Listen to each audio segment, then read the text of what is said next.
It is December 26th, 2019.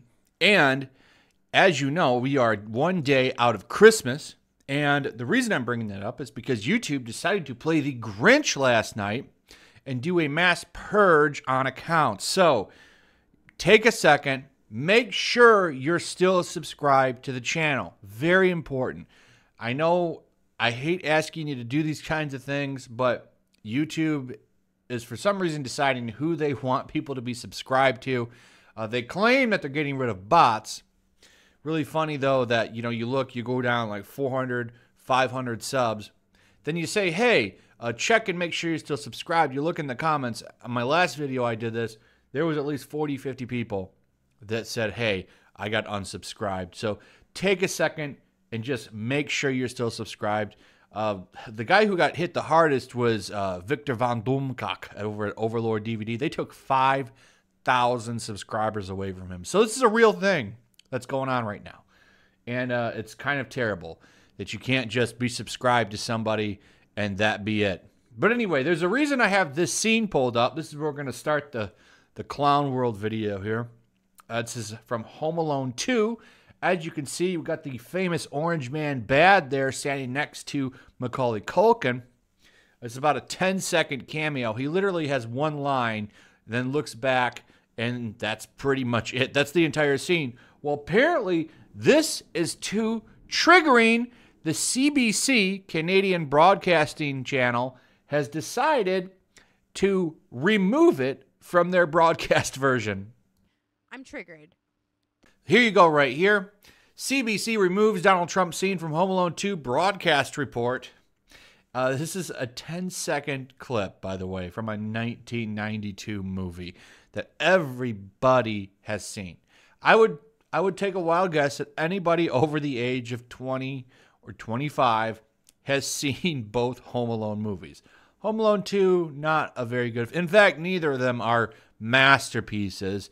But the second one is a little kind of like unnecessary.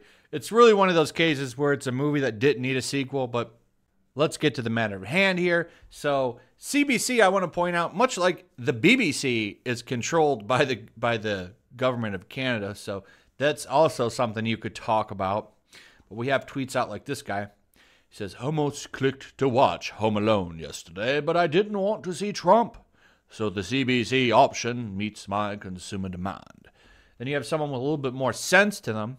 Says, I don't really like the guy, but come on, we're going to just erase him from things. It's stupid.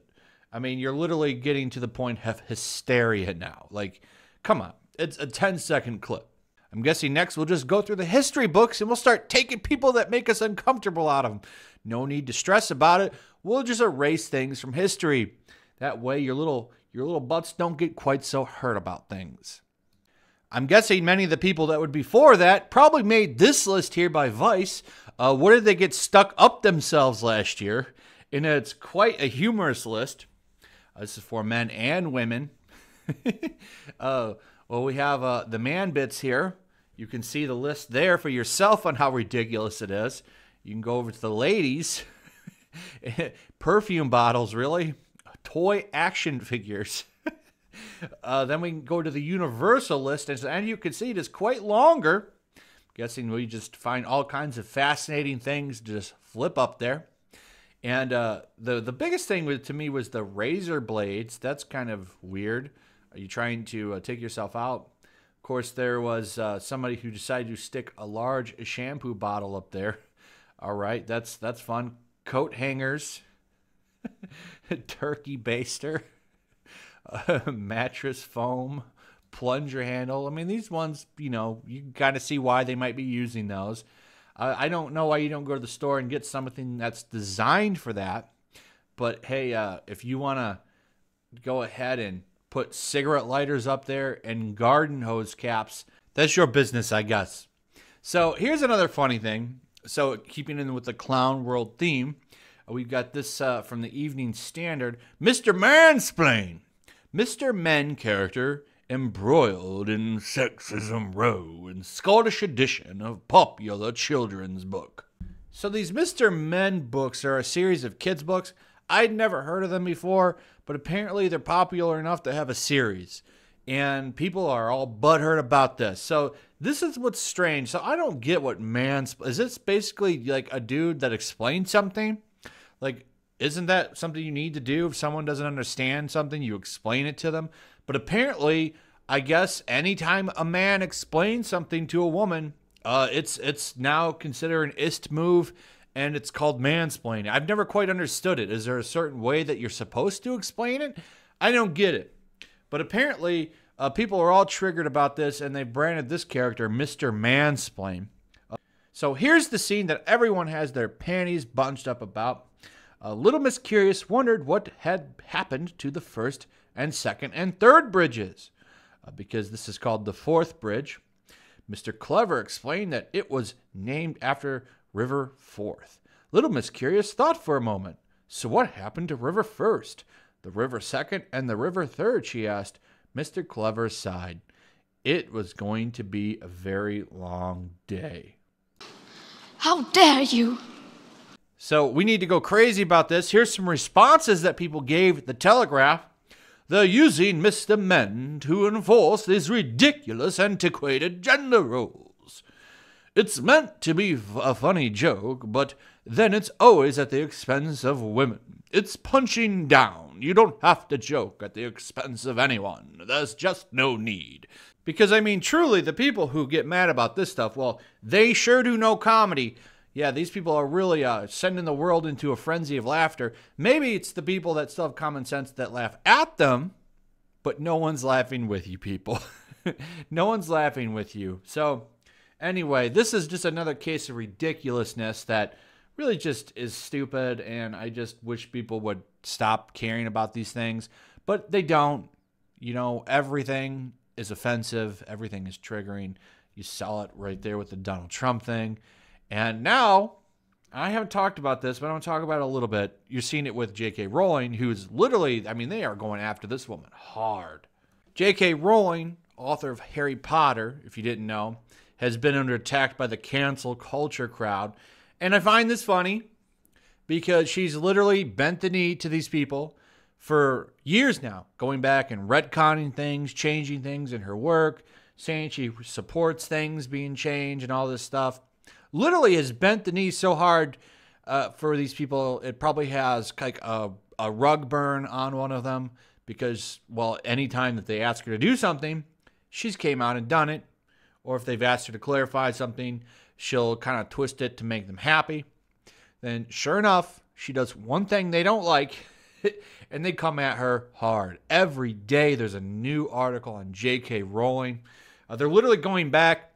I saw a video by Tim Pool where they went and got the goblins from the old Harry Potter movies, which I don't even think she really had any say on. She wrote the books, but that doesn't matter. Her name is attached to it, so they're going at it and saying that the goblins are characters of hate, that they represent a certain group that's always associated with money, and therefore she is a hateful istophobe and needs to be canceled. And the way they're going about this, it almost seems like they want her to take herself out because they're making 4 or 5 articles a day on her. People are going after her on Twitter all day. She's getting hit pieces from like Vice and all kinds of stuff on her. And they're literally going through and just dissecting everything she's ever done. And they're going to see if they can attach it to some kind of hate thing. And they're not going to stop. She's canceled. She'll never get another movie in Hollywood. Any book that she tries to publish is going to be hit hard now because all these weirdos are going to claw their way out of their little Twitter caves, and they're going to go after her. She's done. She's done. And all it takes is going after them one time. You just mess up one time. You go out of line. You don't go with their narrative. They're going to come after you. That's why it's just not worth. It's not worth bending the knee to these people. It's not. Because once you do that and you defy them, this is what happens. They'll come after you so hard, they expect you to take yourself out of the world. That's what they want. And if she actually did it, you think they'd feel bad about it? Oh, no. They'd be celebrating. Yeah, one less bigot. So the clown world train keeps moving. This is just another example of some of the stupid stuff going on out there. And there'll be plenty of more, I promise. So that's pretty much it. I don't really have anything else to talk about. There'll be another video later, though. But as far as these subjects go, I'm done. Like I said, make sure you're still subscribed. Subscribe if you're new. Double check, though. It's very important.